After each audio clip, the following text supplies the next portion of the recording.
سب فارغ ہو کے تھک ہار کے کمروں میں جا چکے تھے۔ آج رات ادھر ہی رکنا تھا۔ سب نے مڑا اس لان میں کھڑی چاند کو دیکھ رہی تھی۔ سردی بہت زیادہ ہو گئی تھی، اس نے شال بھی نہیں لی تھی۔ تبھی اس کو اپنے اوپر ایک گرم چیز کا احساس ہوا تو دیکھا کہ وقاص اس کے کندھوں پہ گرم چادر اڑا رہا ہے۔ مرحا نے نظریں جھکا لی۔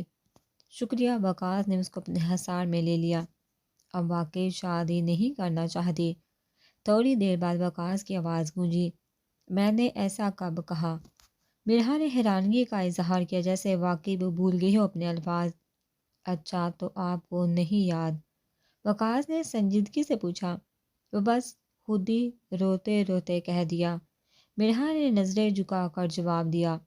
وہ اس وقت اس کے ساتھ اکیلے نروس فیل کر رہی تھی۔ وقاص نے کوئی جواب نہ دیا۔ آپ ناراض ہیں؟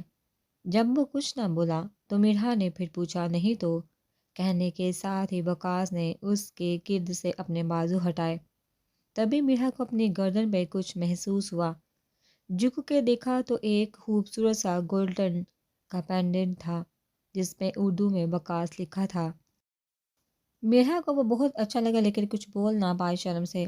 اگر مجھے پتا ہوتا کہ میرا نکاح بھی ہونا تھا تو میں تب ہی دے دیتا، لیکن خیر ابھی صحیح۔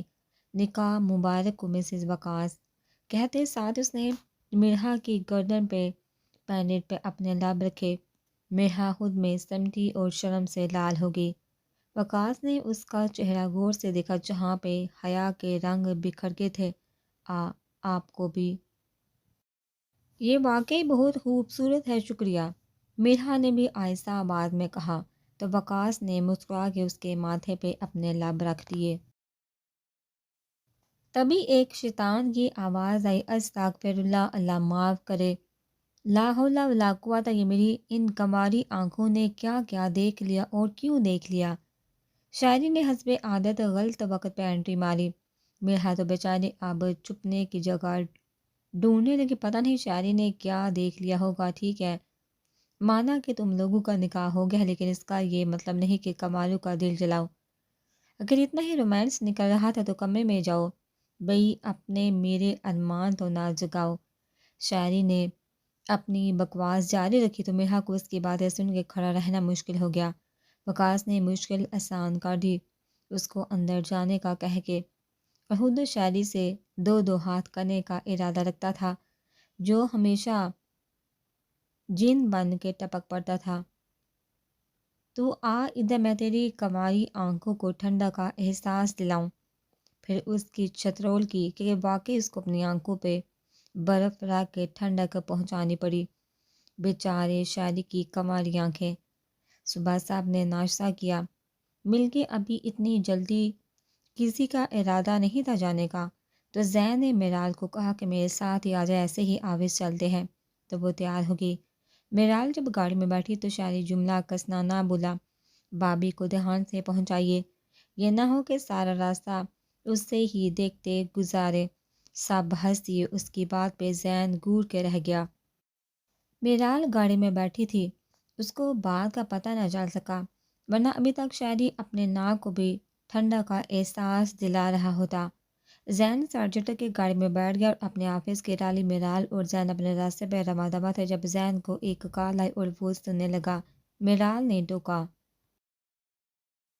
یہ کیا کر رہے ہیں سر؟ لوگوں کو منع کر کے خود ڈرائیو کرتے وقت کال ریسیو کر رہے ہیں، حد ہے یار۔ میرال نے فوراً سے پہلے گاڑی روکی تو زین بوکھلا گیا۔ Are you gonna mad Miral, what you gonna doing? Zain نے جھنجھلا کے پوچھا، کیونکہ ان کا ایکسیڈنٹ بھی ہو سکتا تھا اگر وہ سائڈ پہ نہ گاڑی چلا رہے ہوتے۔ I am doing my job sir, but what were you doing? Miral نے بھی گھور کے پوچھا، ایک ضروری کال تھی، لینا ضروری تھی اور میں کرنے ہی والا تھا سر پہ۔ شکر ہے کہ زیادہ رش نہیں تھا، ورنہ ابھی میں یہاں پہ نہ ہوتا۔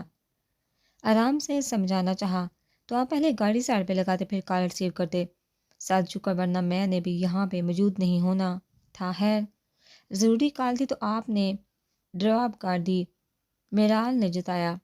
وہ اس لیے کیونکہ تم نے یہ اتنی اچانک کیا کہ مجھے مرنے کا خدشہ ہو گیا تھا تو مجھے ڈراپ کرنا پڑی کال۔ زین کو سمجھنا ہے کہ وہ سڑک پہ کیوں بحث کر رہے ہیں، وہ بھی آرام سے گاڑی روکے۔ میں نے کیا کیا ہے؟ لو کر کے اب پوچھ رہی تھی میں نے کیا کیا ہے؟ کچھ نہیں، چلو دیر ہو رہی ہے، کمشنر آئے ہیں آفس، اور پھر میں نے کال بیک بھی کرنی ہے۔ زین نے بات ختم کرنا چاہی لیکن شاید میرال فل فارم میں تھی، اسی لیے پھر بولی، ہاں تو میں نے کب روکا ہے آپ کو؟ چلیے خود ہی کال کر کے گاڑی روک کے کھڑے ہیں۔ میرال نے آرام سے بات زین پہ ڈال دی۔ میں نے گاڑی کھڑی کی یا تم نے؟ زین نے صدمے سے پوچھا۔ ظاہر سی بات ہے سر، آپ نے بات کرنی تھی اس لیے مجھے روکنی پڑی گاڑی، اب دیر نہیں ہو رہی آپ کو؟ چلیے بھی۔ میرال نے سکون سے الزام زین پہ لگا کے باہر کی جانب دیکھنا شروع کر دیا، اشارہ صاف تھا اب کوئی بات نہیں۔ اف لڑکیاں۔ جی، میرال نے استفہامیہ نظروں سے زین کی طرف دیکھا جو اب گاڑی چلا رہا تھا۔ نتھنگ، زین نے مسکرا کر جواب دیا تو میرال نے بھی مسکراہٹ پاس کی۔ تھوڑا آگے جا کے سگنلز پہ زین نے گاڑی روکی تو میرال موبائل میں مصروف ہوگی۔ اب نہیں، یہ رولز کے خلاف، زین نے شرارتاً پوچھا۔ نہیں، کیونکہ آپ ڈرائیو کر رہے ہیں، میں نہیں، اور ویسے بھی ابھی ہم رکے ہیں تو اس لیے میں نے پکڑا، ورنہ سارے راستے کا بھی استعمال کیا۔ میرال نے بے نیاز ہو کے جواب دیا۔ زین تو ارش کر اٹھا، تو تمہیں مجھے کمپنی دینی چاہیے تھی نہ کہ اس موبائل کو۔ کہتے ہی زین نے میرال سے موبائل کھینچ لیا اور ڈیش بورڈ پہ رکھ دیا۔ سر یہ کیا کریں آپ؟ واپس کریں میرا موبائل۔ میرال نے گڑ کے کہا، تبھی ایک لڑکا ان کی طرف آیا اور زین کی سائڈ کا شیشہ نوک کرنے لگا۔ سر آپ کو کچھ کھانے کو چاہیے یا پھر چائے وغیرہ؟ وہ لڑکا شاید پاس ہی کسی چھوٹے ہوٹل کا تھا جو مسافروں سے پوچھ رہا تھا۔ چونکہ انہوں نے یونیفارم نہیں پہنا تھا اسی لیے لڑکے کو پتہ نہ چل سکا کہ یہ یہیں کے ہیں۔ نہیں بچے، شکریہ۔ زین نے مسکرا کر کہا، خیر وہ بچہ کہیں سے نہیں تھا، اچھا خاصا بڑا تھا۔ سر اپنی وائف سے پوچھ لے، لڑکے نے پھر کہا، تو میرال نے جھٹکے سے اس لڑکے کو دیکھا، پھر زین کو جس نے اس کی غلط فہمی دور نہ کی تھی۔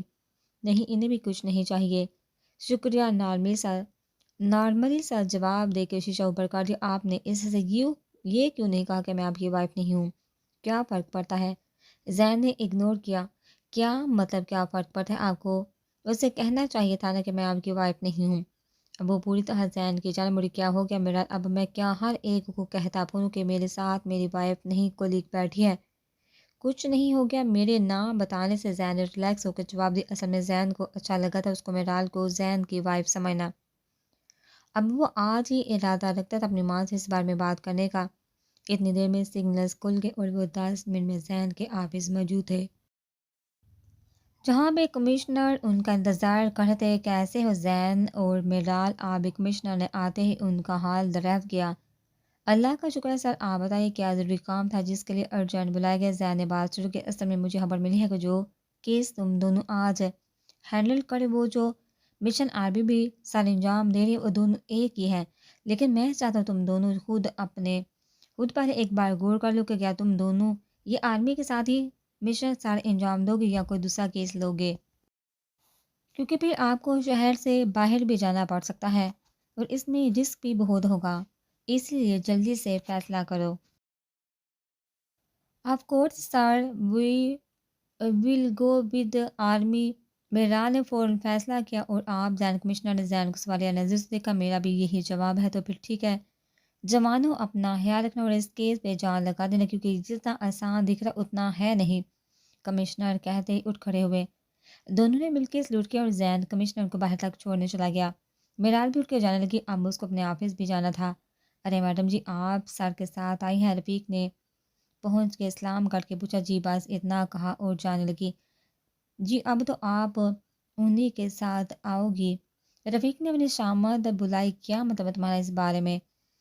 دیکھو کانسٹیبل، میں نہیں چاہتی کہ ہر کوئی مجھ سے روز تھپڑ کھائے، اس لیے اپنی زبان کو لگام دے کے رکھو، ورنہ مارتے وقت مجھے کوئی شرم محسوس نہیں ہوتی، البتہ تمہیں کھاتے وقت ضرور ہوگی، لہٰذا آئندہ احتیاط سے۔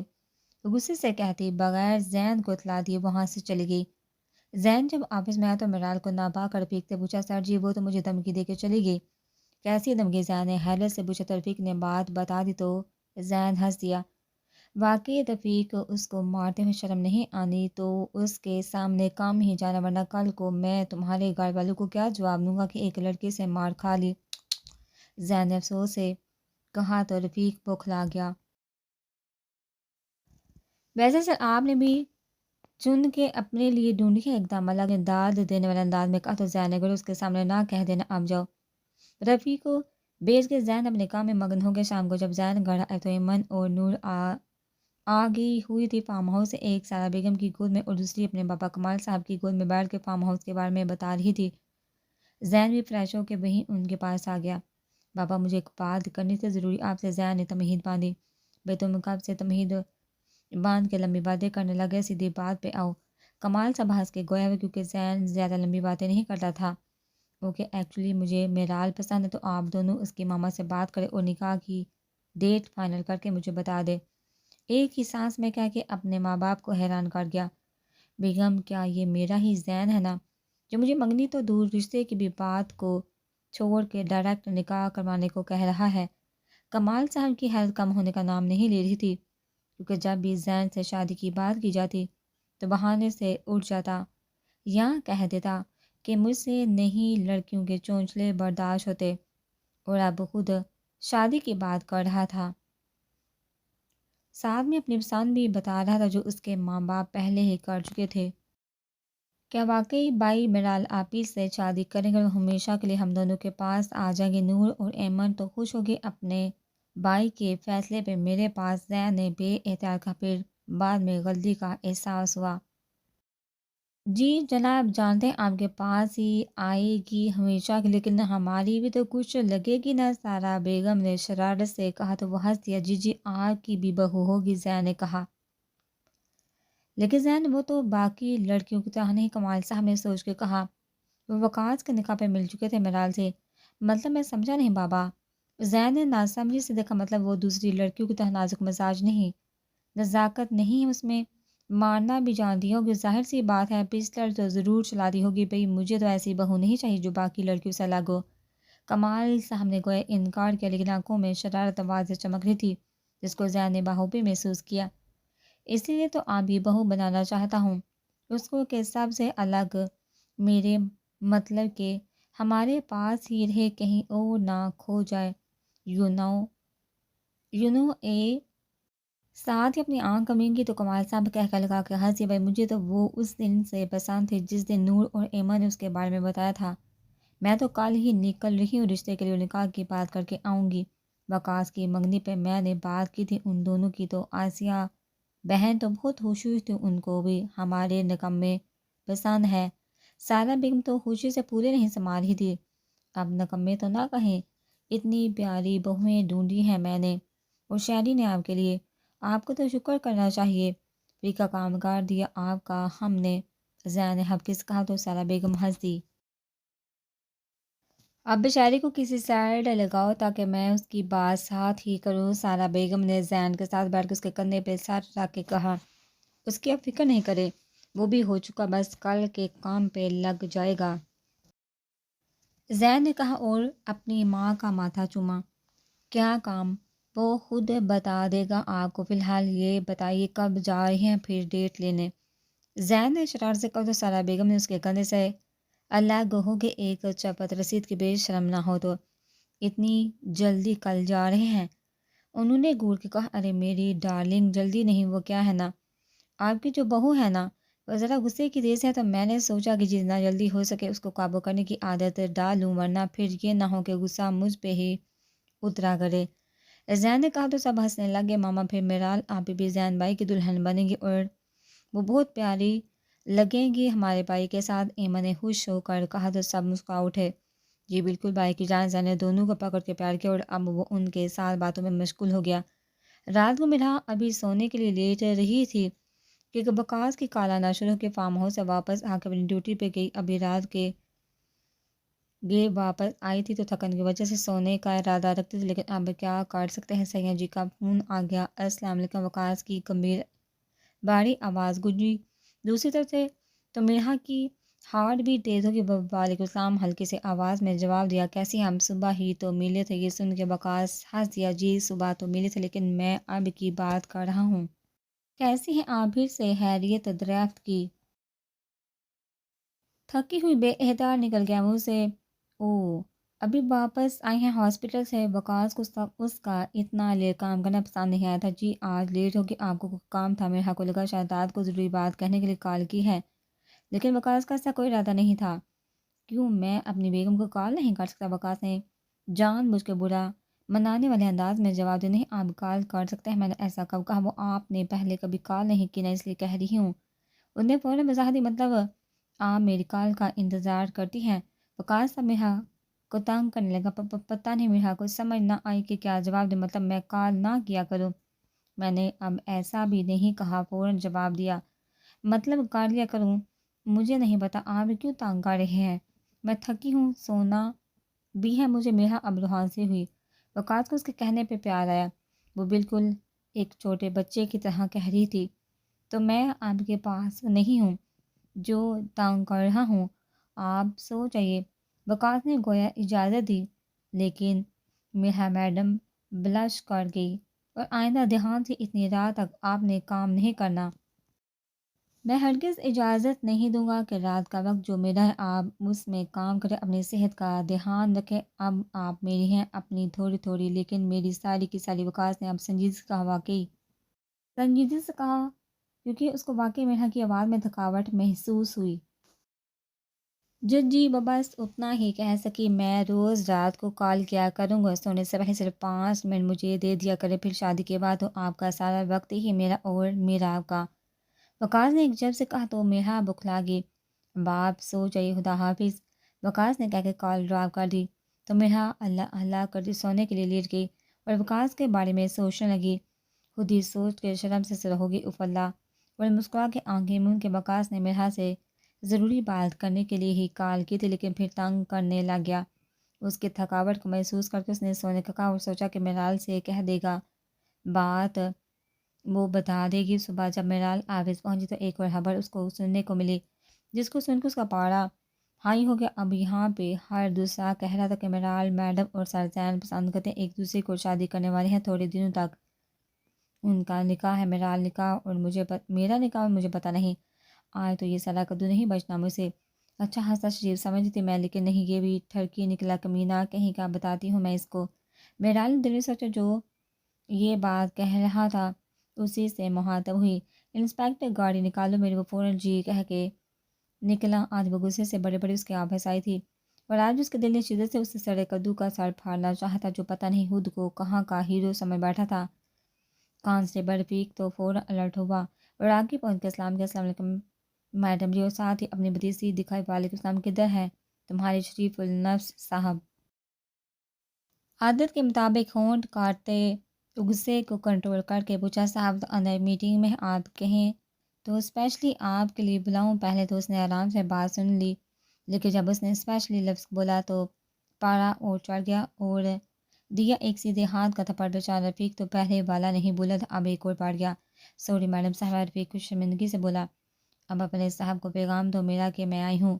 اس کی معذرت کو نظر انداز کر کے بولی تو رفیق فوراً سے پہلے اندر بھاگا اور آ کے اپنی میڈم کو اندر جانے کو بولا کہ سر آپ ہی کا انتظار کریں، اور بتیسی دکھا کے بھاگ گیا، کیونکہ وہ اپنی میڈم کو اچھے سے جانتا تھا کہ ایک کو تھپڑ مارنے میں میڈم نے کون سا شرمانا تھا۔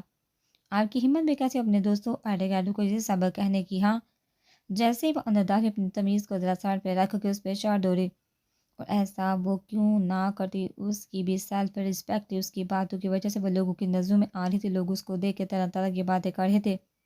کیا سبق کہنے کی؟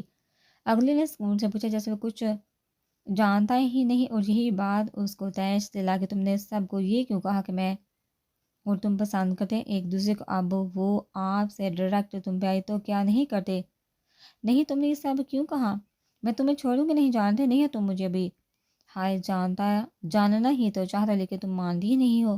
وہ تو اس کے غصے والے چہرے میں ہی کہیں کھو گیا تھا۔ نہ تو میں حیا ہوں جو آپ جہان کی طرح مجھے باتوں میں لگا کے اظہار محبت سنے، اور نہ ہی میں امامہ ہوں جو آپ سالار کی طرح آئی لو یو کہیں گے اور میں آپ کو شرما کے تھینک یو کہوں گی، تو بہتر ہے آپ یہ سب آزمانا چھوڑے بہت ہی صبر کا مظاہرہ کر کے اس نے جواب دیا بالکل، کیونکہ وہ جہاں کی حیا تھی اور سالار کی امامت، جبکہ وہ رکا اور اپنی چیئر سے اٹھ کے اس کے قریب آ کے کھڑا ہو گیا کہ صرف ایک قدم کا فاصلہ رہ گیا۔ تم شاہزین کی ہو، شاہزین کی میرال۔ شاہزین نے میرال کو اپنی محبت کے حصار میں لے کر باور کروایا۔ پہلے تو وہ کچھ بول نہ پائی، لیکن جب وہ بولی تو صرف اتنا کہ میں کیوں؟ شاہزین نے بھی محبت بڑی سرگوشی کی، کیونکہ تم مجھے اچھی لگتی ہو، میں تمہیں پسند کرتا ہوں اور پیار بھی کرتا ہوں۔ یہ بات بھی اس کے سر کے اوپر سے گزری۔ سڑا ہوا کدو اپنے دل میں پھر سے شاہزین کو اس لقب سے نوازا۔ دیکھیے سر، میڈال نے آرام سے بات کرنا چاہیے، جانتی تھی کہ غصے سے بھی بات کرنے کا کوئی اثر نہیں ہونا، اگلے پہ دکھائیے۔ زین نے بھی اطمینان دکھایا۔ میرال صبر کے گھونٹ پی کے رہ گی۔ میں آپ کی عزت کرتی ہوں اور چاہتی ہوں کہ میری بھی عزت ہو۔ میں یہ نہیں چاہوں گی کہ کوئی آپ کے حوالے سے مجھے اپنی باتوں کا نشانہ بنائے، لہٰذا یہ جو آپ کی طرف سے افواہیں پھیلی ان کو روکیے، ورنہ میں نے اپنے طریقے سے روکی تو آپ کو اچھا نہیں لگے گا۔ آرام سے بات کہہ کے ابو شاہزین کو دیکھ رہی تھی، جس کو شاید رتی بھر بھی اثر نہ ہوا تھا۔ ڈیٹ کہیں کا ایک اور لقب۔ ٹھیک ہے، اب آپ جائیے، مجھے اس بارے میں اب سنجیدگی سے کچھ کرنا ہوگا۔ زین نے آرام سے کہا، جی بہتر ہوگا، کہہ کے وہ جس غصے سے آئی تھی اب ذرا آرام سے جا رہی تھی، کیونکہ اس کے مطابق زین نے سلیدی تھی، لیکن اس کو کیا پتا کہ وہ کس بارے میں سنجیدگی سے کام لے گا۔ اب میرال کو گھر جا کے پتہ چلنا تھا کہ زین نے کہاں سنجیدگی دکھائی تھی۔ شہریار یونیورسٹی میں موجود پرنسپل کے آفس بیٹھا بریفنگ لے رہا تھا اپنے کام کی اور ٹائم ٹیبل کی۔ رات کو نوال کو اس ساتھ کے ساتھ دیکھے اس کا دل تو کیا کہ ابھی جا کے اس کا کام تمام کرے، اور پھر نوال کو لگے پتہ، لیکن اس نے سوچا کہ شاید واقعی بائی کے جانے سے اداس ہے تو کچھ نہیں کہا۔ رات کو بھی اس کے بارے میں سوچے سو گیا۔ ابھی یونیورسٹی کا ہاف ٹائم ہونے والا تھا۔ زین نے بھی کال کر کے اس کو بلایا تھا گھر کہ کچھ ضروری بات کرنا تھی۔ اب وہ چاہ رہا تھا گھر کہ جلدی سے کام ختم ہو یہاں کے، اور وہ نوال کو ایک نظر دیکھ کے گھر جائے۔ دل بھی اچانک ہی اس کو دیکھنے کی ضد کرتا تھا۔ شالی نے کبھی کسی لڑکی کے لیے ایسا نہیں سوچا تھا، لیکن پتہ نہیں کیوں جب اس نے پہلی بار نوال کو دیکھ کے آنکھ ماری تو اس نے اس سے معذرت کرنے ہی گیا تھا، لیکن اس کا غصے سے بڑا چہرہ دیکھ کے اس کے دل نے بیٹ مس کی تھی۔ نوال کو تنگ کر کے ایک الگ ہی مزہ ملتا تھا، اور اوپر سے ستم اس کی براؤن آنکھوں کا۔ شاعری کو براؤن آنکھیں بہت پسند ہیں۔ ایمن اور نور کی آنکھیں براؤن تھی، اس لیے وہ ان دونوں کے واری جاتا تھا۔ نور کچھ زیادہ شرمیلی تھی تو اس پہ اور پیار آتا، البتہ ایمن تھوڑی شرارتی بچی تھی۔ شاعری جان بوجھ کے ان کو منع کرتا تھا بھائی کہنے سے۔ آپ کا اپنا بھائی ہے نا زین، وہ قابل ہے، میں تو عاشق ہوں تم دونوں کا۔ جب بھی وہ غلطی سے بھائی کہہ جاتی تو آگے سے جواب ملتا۔ شاعری کو ہمیشہ سب نے اپنا ہی بیٹا کہا، اور کسی کے سامنے یہ کبھی نہ کہا کہ ان کا بس ایک ہی بیٹا۔ ہمیشہ یہی کہتی کہ اللہ نے مجھے 2 پھول دیے ہیں جن کو میں روز کھلتا ہوا دیکھتی ہوں، ان کو خوش دیکھتی ہوں، اور آگے بھی میں اللہ سے یہی دعا کرتی ہوں کہ وہ ان کو اپنے حفظ و امان میں رکھے۔ شاعری کو بھی ان میں کبھی ماں کی کمی محسوس نہ ہوئی تھی۔ اس کی شرارتوں سے سارا بیگم ہو بنجوایا کرتی تھی، اور اپنی باتوں سے کمال صاحب کو بھی جلا دیتا تھا۔ سب کی یہی دعا تھی کہ اللہ اس کے چہرے سے کبھی یہ رونق نہ ختم کر، ہمیشہ ہنستا مسکراتا رہے۔